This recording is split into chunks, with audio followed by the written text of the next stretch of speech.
नमस्ते दोस्तों। आज जो एक बड़ा मुद्दा हम लोगों के सामने है और जिस पर मुझे आपसे बात करनी है, क्योंकि काफ़ी दिनों बाद आपसे बात हो रही है और ये एक ऐसा इशू है जो मुझे लगा जिस पर आपसे बात होनी चाहिए। एक बार आप अगर कंफर्म कर दें कि आप ऑडियो ठीक ठाक सुन पा रहे हैं तो हम इस बातचीत को आगे जारी रख पाएंगे। तो ये जो मुद्दा है दोस्तों, ये यूपीएससी में जो सरकारी पदों पर, केंद्र सरकार के उच्च पदों पर जो नियुक्तियां होती हैं उससे जुड़ा हुआ मामला है। और जैसा कि आप जानते हैं कि यूपीएससी एक कॉन्स्टिट्यूशनल बॉडी है, एक संवैधानिक बॉडी है जिसका संविधान में प्रावधान है और उसका काम जो है वो ये है कि भारत सरकार के लिए नौकरशाही का वो चयन करती है। तो एक तरह से बहुत महत्वपूर्ण एक इसका काम है कि जो देश को चलाने वाली संस्था है उसमें नौकरशाही एक प्रमुख संस्था है और जिससे ये देश चलता है। आप समझ सकते हैं कि किस तरह से एक कलेक्टर जो आमतौर पर आईएएस के अपना फर्स्ट प्रमोशन के बाद बनता है या एक एसपी, वो कितना महत्वपूर्ण होता है। तो आगे चल जाते हुए वो जब वो कमिश्नर या एसएसपी, आईजी, डीजीपी या जॉइंट सेक्रेटरी, एडिशनल सेक्रेटरी और सेक्रेटरी तक बनता है, तमाम बड़े कॉरपोरेशंस में मैनेजिंग डायरेक्टर और ये सब बनता है। एक एक ऐसे अफसर के नीचे 40,000 50,000 तक सरकारी कर्मचारी होते हैं। तो ये यूपीएससी का जो काम है, खास करके सिविल सर्विस के अफसरों का जो चयन है, ये बहुत महत्वपूर्ण है। और ये एक तरह से देश को चलाने वाली जो प्रमुख संस्थाएं हैं और ये चूँकि भंग नहीं होती है विधानसभा या लोकसभाओं की तरह, सरकारों की तरह बदलती नहीं है, तो बहुत पावरफुल बॉडी है। और ये एक तरह से देश को संचालित करने वाली नियामक संस्था, जो एक तरह से जहाँ पर नीतियाँ बनती हैं, नीतियाँ लागू होती है, उसकी संस्था है। तो यूपीएससी जिस तरह से इस नौकरशाही का चयन करता है, इस पर कड़ी नज़र हम सबकी होनी चाहिए। हर साल एवरेज अगर आप देखें आज़ादी के बाद से, तो आम तौर पर 1000 प्लस माइनस 200 के आसपास, मतलब 800 से लेकर रेंज आप मोटे तौर पर रख लीजिए 1200-1400 तक अफसरों का, सिविल सर्विस के अफसरों का चयन यूपीएससी के जरिए होता है। भारत सरकार उसकी नियुक्ति करती है और इसकी नोडल जो मिनिस्ट्री है वो डीओपीटी है, उसको इस काम को करना होता है। अब ये जो पूरी नियुक्ति है, इस पर चूंकि कड़ी निगाह लोगों को रखनी चाहिए। एक एक अफसर इतना पावरफुल होता है और ये आप समझिए कि इतनी इस नौकरी की इतनी आप अहमियत का अंदाज़ा लगाइए कि 11-12 लाख तक लोग कई बार आपको इसके प्रीलिम्स के एग्ज़ाम के लिए तैयारी करते हैं। कई लोगों की ज़िंदगियां खप जाती हैं, बहुत श्रम करते हैं, बहुत मेहनत करते हैं, बहुत लगन से लोग इसकी तैयारी करते हैं। तो इसमें जो नियुक्ति का तरीका है, इसमें एक महा घोटाला सामने आया है। अब दिलचस्प ये है कि यूपीएससी ने अपने अब तक के इतिहास में, आज़ादी के समय से यूपीएससी है इस देश में, तो यूपीएससी अपने पूरे इतिहास में पहली बार किसी घोटाले पर एक सफाई देती है। और ये सफाई दी जाती है 6 अगस्त को कि हम कोई घोटाला नहीं कर रहे हैं, हम नियमों के तहत नियुक्तियां कर रहे हैं। तो आप समझिए कि सोशल मीडिया पर जो इसको लेकर जो विवाद उठा है वो कितना महत्वपूर्ण है कि यूपीएससी को खुद सामने आकर इसकी सफाई देनी पड़ी है। अब ये मामला क्या है, इसको आप सारा गौर से सुनिए। बहुत सारे लोग चूँकि इस विवाद को पहली बार देख रहे हैं, बहुत सारे लोग अभी मुझे दिख रहे हैं, मुकेश गौतम, इंद्रजीत यादव, राहुल राज, जय भीम, जय पेरियार और भी सारे लोग। देखिए अपने रामावतार मीणा जी हैं, आशीष खुसरे जी हैं, कमलकांत गुरवे जी हैं, बहुत सारे लोग इसको देख रहे हैं। इनमें से कई सारे ऐसे लोग हैं जो इस घोटाले के बारे में पहली बार सुन रहे होंगे। कुछ लोग जो यूपीएससी के एप्लीकेंट्स हैं, उनको इसके बारे में बहुत अच्छे से मालूम होगा, उनके अपने कोचिंग सेंटर्स वगैरह में इस घोटाले की चर्चा भी हुई होगी, जाहिर है। जो इस घोटाले की पहली अगस्त में चली चर्चा से वाकिफ़ हैं, उनको मालूम होगा कि ये घोटाला क्या है। लेकिन मैं शुरू कर रहा हूँ उन लोगों के लिए जो इस घोटाले के बारे में पहली बार सुन रहे हैं, ताकि उनको अंदाज़ा हो कि ये पूरा मामला है क्या और इससे किस तरह से भारत को चलाने वाली जो नौकरशाही है उसके चयन में किस तरह की धांधली हो रही है, और खास करके एससी, एसटी और ओबीसी किस तरह से इसमें मारा जा रहा है, किस तरह से उसकी सीटें जो है वो लूटी जा रही हैं। जैसे इस साल का मैं उदाहरण दे रहा हूँ और उसके बाद फिर आपको एक नॉर्मेटिव आइडिया के तौर पर मैं आपको 100 या 1000 के स्केल पर उस चीज़ को फिर रखने की कोशिश करूँगा। देखिए हुआ क्या है, जैसे इस साल की लिस्ट मेरे सामने है और आप मुझे पता नहीं कि अगर मैं इसको आपको आईपैड पे दिखाऊं तो वो आपको रिवर्स आएगा या सीधा आएगा। एक मिनट में कोशिश करता हूं कि आप इसको देख पाएँ कि ये किस तरह से ये सारा मामला सामने आया है। देखिए इस साल केंद्र सरकार ने यूपीएससी को कहा कि आप 927 अफसर हमें चाहिए, वो अलग अलग आईएएस, आईपीएस और आईएफएस और ये अलग अलग कैटेगरीज से सब मिलाकर हमें 927 अफसरों की लिस्ट भेजिए। यूपीएससी का काम सिर्फ ये था कि वो सिलेक्शन करके एक लिस्ट 927 अफसरों की 927 अफसरों की वो सरकार को भेज देती और सरकार उसको नियुक्त कर लेती। ये होता एक फेयर और ट्रांसपेरेंट तरीका।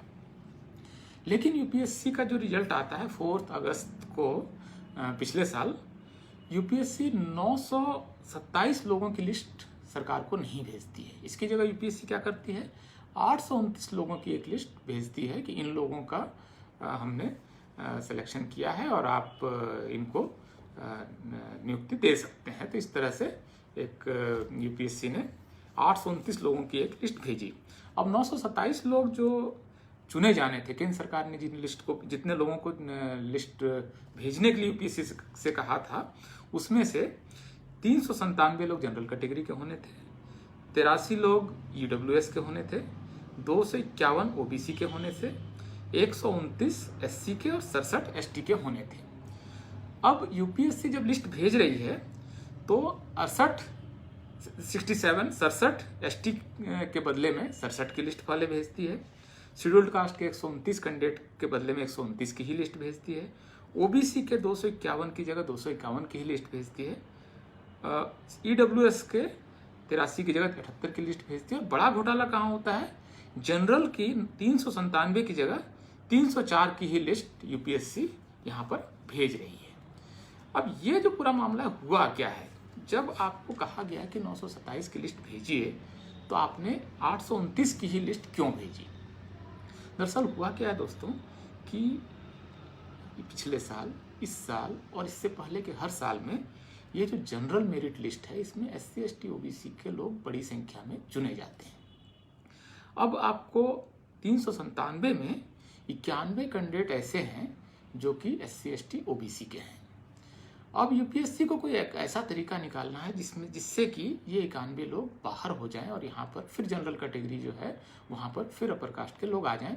तो एक तरह से यूपीएससी की मंशा ये है कि जो जनरल कैटेगरी है उसको अपर कास्ट कैटेगरी बना दिया जाए, 40% रिजर्वेशन अपर कास्ट को दे दिया जाए, 15% आबादी को, जो कि ईडब्ल्यूएस, क्योंकि उसमें एससी एसटी ओबीसी के लोग ऐसे ही नहीं आ सकते हैं तो 10% रिजर्वेशन तो आपने जो अपर कास्ट है उसको ऐसे ही दे दिया।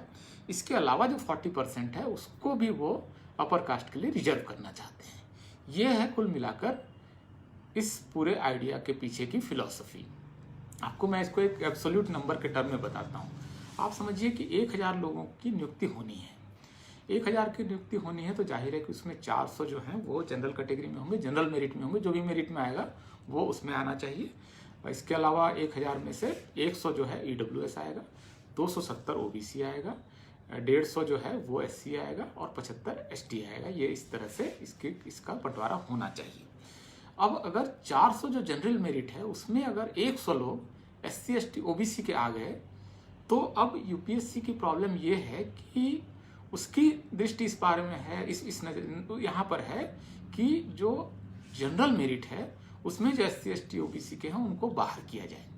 ये कुल फिलोसॉफिकल आइडिया जो है वो उस पर काम यूपीएससी कर रहा है कि किसी भी तरह से जो जनरल मेरिट में जो लोग आ जा रहे हैं एससी एसटी ओबीसी के, उनको वापस अपनी कैटेगरी में धकेल दिया जाए, ताकि जो इनकी अपनी जिसको वो मान रहे हैं कि जनरल कैटेगरी जो है वो हमारी कैटेगरी है, वो अपर कास्ट कैटेगरी है, इसमें हम किसी और को आने नहीं देंगे।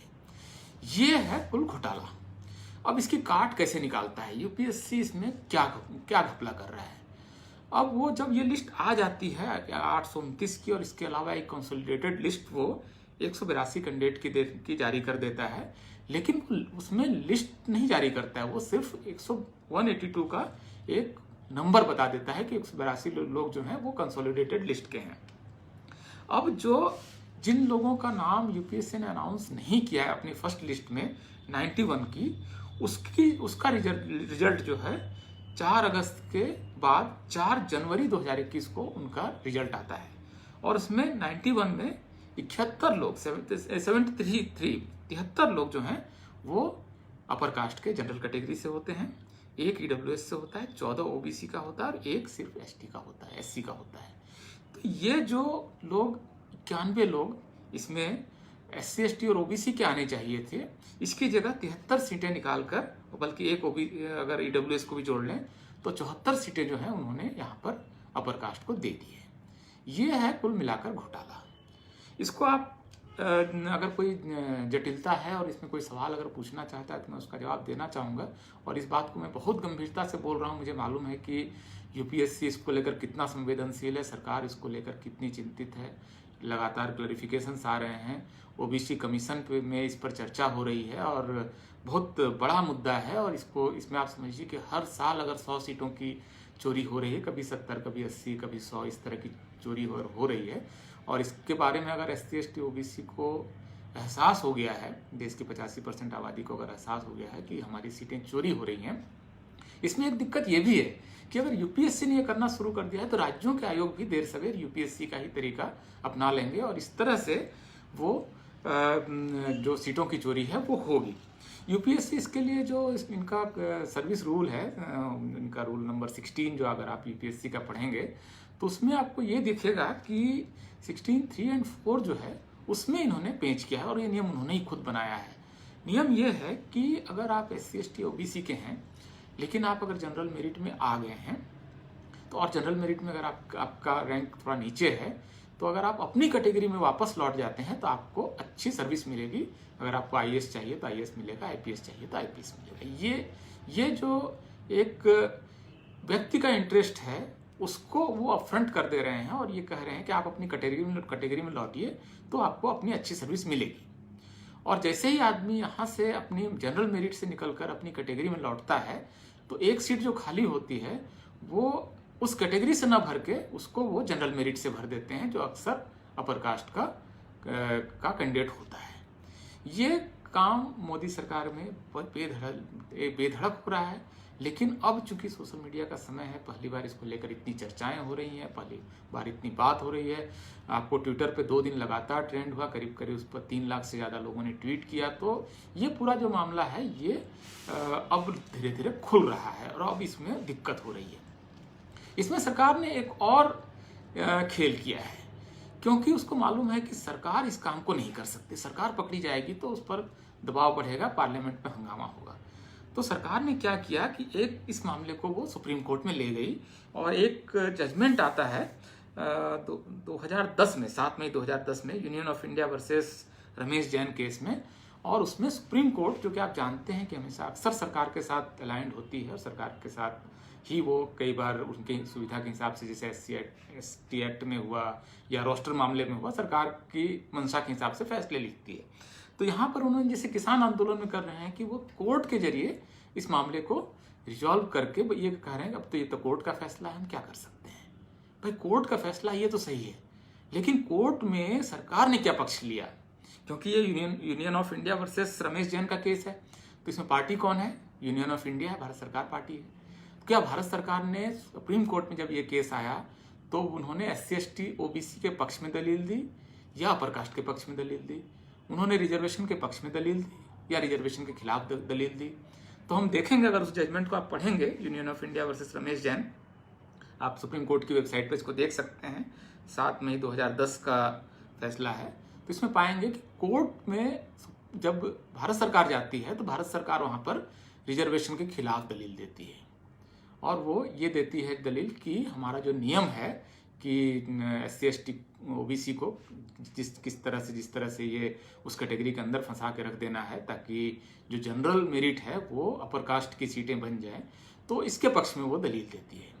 अब ये दलील जो है ये बहुत दिलचस्प है। इसके बारे में आपको मैं पढ़ के सुनाता हूँ कि यूपीएससी ने जो 6 अगस्त को इसका क्लैरिफिकेशन दिया है, वो क्लैरिफिकेशन क्या है वो ये बता रहे हैं कि for recommendation to the services post under civil service examination the commission strictly goes by the rule of examination as notified by the government of India. अब देखिए कि यहाँ पर पार्टी जो है वो सुप्रीम कोर्ट नहीं है, गवर्नमेंट ऑफ इंडिया ने एक रूल नोटिफाई किया है और 927 वैकेंसीज के बदले में जो वो 829 कैंडिडेट का वो लिस्ट जो जारी कर रहे हैं वो रूल 16.4 और 16.5 के तहत है।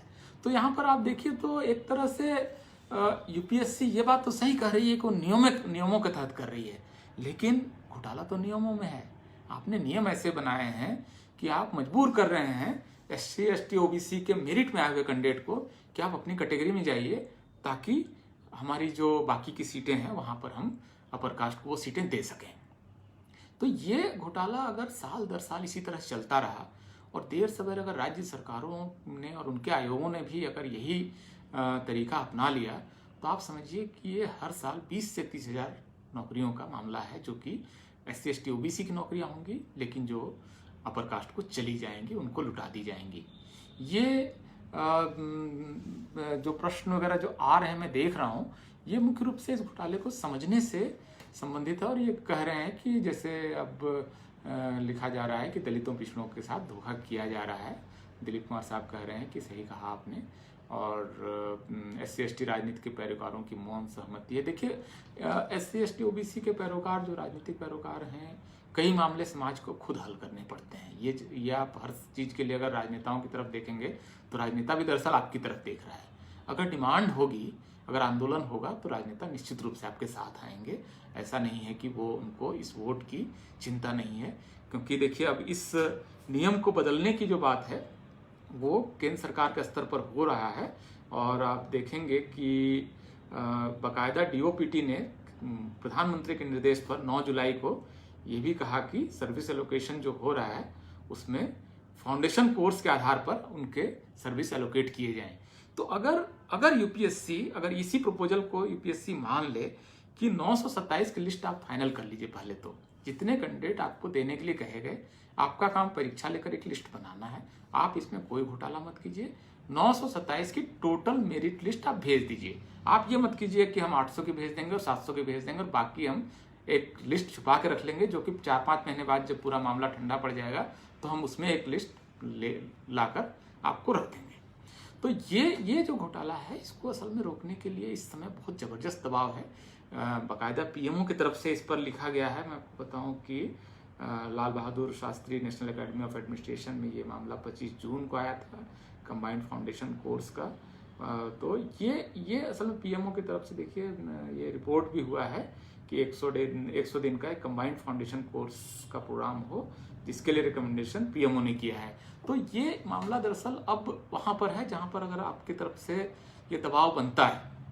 अगर देखिए अब दिल्ली शहर में ही कम से कम SC ST OBC के 3 से 4 लाख बच्चे क्या मतलब बड़े लोग भी यूपीएससी की तैयारी कर रहे हैं। उनमें अगर थोड़ी सी भी जागृति हो, थोड़ी सी भी चेतना हो, तो वो इतनी मेहनत आखिर कर क्यों रहे हैं? इतनी मेहनत कर रहे हैं क्योंकि वो सिविल सर्विस में सेलेक्ट हों। लेकिन सिविल सर्विस की टोटल सिलेक्शन का एक मेजर हिस्सा, जो अच्छा खासा हिस्सा है, मतलब 10% हिस्सा तो एक तो UWS को चला गया, और उसके अलावा 10% अगर कंसोलिडेटेड लिस्ट के नाम पर छिपा कर किसी को बाद में दे दिया जाए, तो इतना बड़ा फर्जीवाड़ा उनके आंखों के सामने से हो रहा है, जिस पर कि इतनी सारी चर्चाएं हैं। मतलब भारत का कोई अखबार नहीं है जिसने कि यूपीएससी स्कैम पर खबर ना लिखी हो। आप हिंदुस्तान टाइम्स से लेकर हिंदू और टाइम्स ऑफ इंडिया तक में इससे रिलेटेड खबरें छप रही हैं। सिर्फ इस महाघोटाले को पकड़ने की जरूरत है, इसको लोगों को बताने की जरूरत है, और इसको लेकर जरूरत पड़े तो यूपीएससी या केंद्र सरकार में प्रदर्शन करने की जरूरत है, और जरूरत पड़े तो वहाँ जो SC ST OBC के सांसद हैं, बाकी सांसद, उनसे बात करने की जरूरत है कि आप इस मामले को उठाएं, क्योंकि ये समाज से जुड़ा हुआ मामला है। देखिए अब एक बार मैं आपको रिकैप कर रहा हूँ पूरे मामले को दोबारा, सिर्फ एक बार स्पष्टीकरण करने के लिए कि ये पूरा मामला है वो क्या है। वैसे तो एक चीज़ देखिए कि आप यूपीएससी का कॉन्स्टिट्यूशन है जिस तरह से बना है, जो इस तरह से इसका गठन हुआ है, मैं आपको बता दूं। चेयरमैन प्रदीप कुमार जोशी, मेंबर भीमसेन बस्सी, फिर AS भोंसले, सुजाता मेहता, मनोज सोनी, नागराज साहब, व्यास साहब, अनंत, चौबे, राजीव नयन चौबे। मतलब इस पूरे यूपीएससी की कमीशन में इस समय SC ST OBC का कोई सदस्य नहीं है। तो ये अब केंद्र सरकार की मर्जी के बगैर नहीं हो रहा है कि ये यूपीएससी को बनाया ही गया है एक अपर कास्ट बॉडी की तरह जो अपर कास्ट के हितों की रक्षा का काम कर रही है। सरकार अगर जानना चाहेगी कि भाई अब जो लिस्ट को किस तरह से बनाया जाए तो इसके बारे में बात हो सकती है, सारा कुछ हो सकता है, क्योंकि लेकिन भारत में अभी तक रिजर्वेशन का जो उल्लंघन है वो कोई अपराध नहीं है। इसके लिए कोई एक्ट नहीं है कि कोई अधिकारी अगर रिजर्वेशन का उल्लंघन करके सीटों को इधर से उधर कर दे तो कोई उस पर मुकदमा हो। ऐसा कोई नियम नहीं बना है, ऐसा कोई एक्ट नहीं बना है। ये सब गवर्नमेंट ऑर्डर से चल रहा है, बहुत मनमाने तरीके से चल रहा है। और हमारे जो नेता हैं, जो सोशल जस्टिस के नेता अब तक रहे हैं, उनका ध्यान अभी बहुत बुनियादी मुद्दों की तरफ रहा है। इन बारीकियों में और इन शातिर चाल जो है, जातिवादियों की जो शातिर चाल है, उसको पकड़ना और उसको लेकर फिर आंदोलन करना, फिर पार्लियामेंट में उसको लेकर हंगामा करना, फिर नियम बनवाना। इसकी जो जटिलताएं हैं ये तभी हल होंगी जब समाज का प्रबुद्ध तबका, पढ़ा लिखा हिस्सा, जो इन बातों को समझता है, जो इन जटिलताओं को समझता है, जिसको बात कर सकता है, वो जब इन मुद्दों को उठाएगा तो निश्चित रूप से इस बारे में चर्चा होगी। एक बार मैं फाइनल रिकैप कर देता हूँ कि ये घोटाला क्या है और इसके बारे में आपको किस तरह से क्यों बात करनी चाहिए। देखिए, इस साल जो 2020 में जिसका रिजल्ट आया है और 2021 तक जिसका रिजल्ट आया, उसमें केंद्र सरकार ने यूपीएससी से कहा कि आप 927 सेलेक्टेड कैंडिडेट की लिस्ट हमें भेजिए, जिसको कि हम IAS IPS और तमाम काडर में रखेंगे। 927 की लिस्ट केंद्र सरकार ने यूपीएससी से मांगी। यूपीएससी ने अपनी तमाम परीक्षाएं ली, इंटरव्यूज किए और इसके बाद 927 की जगह 829 लोगों की लिस्ट 4 अगस्त 2020 को भेज दी। 927 की लिस्ट मांगी गई, लिस्ट भेज दी गई 829 की, और 4 अगस्त के कई महीने बाद 4 जनवरी 2021 को फिर और एक लिस्ट आ जाती है जिन कैंडिडेट का वो 4 1 5 6 3 9 89 कैंडिडेट की एक लिस्ट फिर आती है। और इस तरह से यूपीएससी टोटल 927 लोगों की लिस्ट भेजती है। घोटाला ये है कि 927 लोगों का नाम जब केंद्र सरकार ने मांगा, सेलेक्टेड कैंडिडेट का, आपने परीक्षा 927 लोगों के लिए ली, आप 829 लोगों की लिस्ट क्यों भेज रहे हैं? और इसके बाद जो लोग रिजर्व लिस्ट है उसके नाम आप उस समय क्यों नहीं डिक्लेयर कर रहे हैं? नाम आप क्यों छुपा रहे हैं? आप यूपीएससी के साइट पर जाकर चेक कीजिए तो जो रिजल्ट आएगा उसमें वो जो फाइनल रिजल्ट है उसके सारे 927 लोगों के नाम आपको एक जगह कंसोलिडेटेड नहीं मिलेंगे, वो बिखरा हुआ जगह जगह रहेगा, ताकि इस आंकड़ों को ठीक से कंपाइल करके इसको, इन जटिलताओं को ना समझा जाए। इसमें होता क्या है कि जो लोग इसमें जनरल मेरिट में आ जा रहे हैं SC ST OBC को, उनको जनरल मेरिट से बाहर करके जो जनरल मेरिट है उसको अपर कास्ट की लिस्ट बनाने की पूरी साजिश है। ये फिलॉसफी है, ये आइडिया है इस पूरे करप्शन के पीछे। अब जैसे अगर ये लिस्ट अगर पूरी 927 की भेज दी गई होती तो ओम बिरला की बेटी का सिलेक्शन सिविल सर्विस में नहीं होता। ये सिलेक्शन सिर्फ इसलिए हुआ है क्योंकि यूपीएससी ने घोटाला करके 927 में से 89 कैंडिडेट की लिस्ट बाद में भेजी है और SC ST OBC के लोगों को उस लिस्ट से निकाल कर वहाँ पर 73 जो जनरल कैटेगरी है, जो अपर कास्ट के लोग हैं, उनको उन्होंने भर दिया है। और एक एक अफसर कितना पावरफुल होता है, जो मैंने आपको शुरू में ही बताया कि एक सिविल सर्विस का एक अफसर कितना महत्वपूर्ण होता है और कितना असर बिल्ड करता है। सीनियर होते जब चला जाता है वो कमिश्नर से लेते हुए जब वो जॉइंट सेक्रेटरी और एडिशनल सेक्रेटरी और भारत सरकार का सेक्रेटरी बनता है तो कितना वो असर दिखाता है, वो कितनी पॉलिसीज़ में इम्पैक्ट करता है, कितनी नियुक्तियां वो करता है। तो ये घोटाला है। हम सिर्फ इसमें मामले में चाहते हैं कि सरकार जितनी अफसरों की नियुक्ति करना चाहती है, यूपीएससी एक मुश्त उतने लोगों की लिस्ट सार्वजनिक करे, उसको पब्लिक करे, अपनी वेबसाइट पर डाले, ताकि लोग फेयर तरीके से, ईमानदार तरीके से जो परीक्षा दे रहे हैं वो चुनकर आएँ और वो देश को चलाएं, वो उससे देश की नौकरशाही बने। ये चोरी छिप के जो आपने 89 लोगों की लिस्ट बाद में जारी की और इसके लिए आपने जो खेल किया कि आप इस लिस्ट से उस लिस्ट में चले जाइए और अपनी कैटेगरी में चले जाइए, भाई आप ऐसा क्यों कर रहे हैं? आप 927 की कंसोलिडेटेड लिस्ट जारी कर लीजिए। उसके बाद आप उसमें से जो ओबीसी का कैंडिडेट जनरल मेरिट में आ गया है उसको आप ओबीसी लिस्ट के ऊपर रख के उनको आप सर्विस दे सकते हैं। दिक्कत क्या है, समस्या क्या है? आप साजिश सिर्फ इसलिए कर रहे हैं क्योंकि आपकी मंशा खराब है, आपकी मंशा नीयत खराब है। आप SC ST ओबीसी के लोगों को दबा कर रखना चाहते हैं। तो इसको अगर आप समझ पा रहे हैं तो ठीक है। अगर आप इससे रिलेटेड कोई और क्वेश्चंस अगर आप पूछते हैं तो मैं इसका जवाब देने की कोशिश करूंगा। और अगर आप लोगों ने इस वीडियो को देखा है तो कृपया इसको और शेयर करें, ज़्यादा लोगों तक पहुंचाएं। और जैसा कि मैं पहले भी बोल चुका हूं, ये कॉपीराइट फ्री वीडियो है। कोई अगर चाहे कि इसको अपने YouTube चैनल पर डालना चाहे तो इस पर मेरा कोई क्लेम नहीं है, मेरा कोई फाइनेंशियल क्लेम नहीं है। आप इसको जिस भी तरह से चाहें, जिस टुकड़े में चाहें वो इस्तेमाल करें। और UPSC से हमारी यही गुजारिश है, अगर मैं कोई गलत बात कर रहा हूँ, कोई डिफेमेटरी है, कोई गलत अफवाह फैलाने की कोशिश कर रहा हूँ, तो वो चाहें तो मुकदमा कर सकते हैं मुझ पर, वो मुझ पर केस कर सकते हैं। मैं खुद को डिफेंड कर लूँगा, मुझे मालूम है, क्योंकि ये जो पूरा सिस्टम है ये करप्ट सिस्टम है और इसको लेकर निश्चित रूप से बात होगी। आप चाहें जितना क्लैरिफिकेशन जारी कर लें। इस बार फिर क्लैरिफिकेशन जारी किया गया जनवरी महीने में, जब ये मामला फिर से आया तो फिर से क्लैरिफिकेशन आ रहा है। आप सफाइयों पर सफाइयाँ दिए जा रहे हैं। ये पूरा का पूरा जो मामला है, आपको मालूम है कि आप घोटाला कर रहे हैं, आप करप्शन कर रहे हैं, इसके बारे में आपको मालूम है, इसलिए आप इतने बार बार आप इसका स्पष्टीकरण दे रहे हैं। तो हमें मालूम है कि आप क्या खेल कर रहे हैं। अब सिर्फ ये है कि हमको इस करप्शन को लाखों लोगों तक पहुंचाना है। मतलब हमारा दायित्व आपने ये दे दिया है, हम पर आपने जिम्मा दे दिया है कि हम लाखों लोगों तक इस करप्शन की बात पहुंचाकर इसको रिजॉल्व करें। तो ठीक है, ये अगर आपने चैलेंज हमें दिया है तो हम कोशिश करके देखते हैं कि आप कितने दिन तक इस करप्शन को चला पाते हैं, क्योंकि हम बहुत कन्विंस हैं कि आप एक अनडेमोक्रेटिक काम कर रहे हैं, एक अनएथिकल काम कर रहे हैं। और आपको भी मालूम है आप अनएथिकल हैं, अनडेमोक्रेटिक काम कर रहे हैं, तो आप इसको बहुत लंबे समय तक शायद नहीं कर पाएंगे।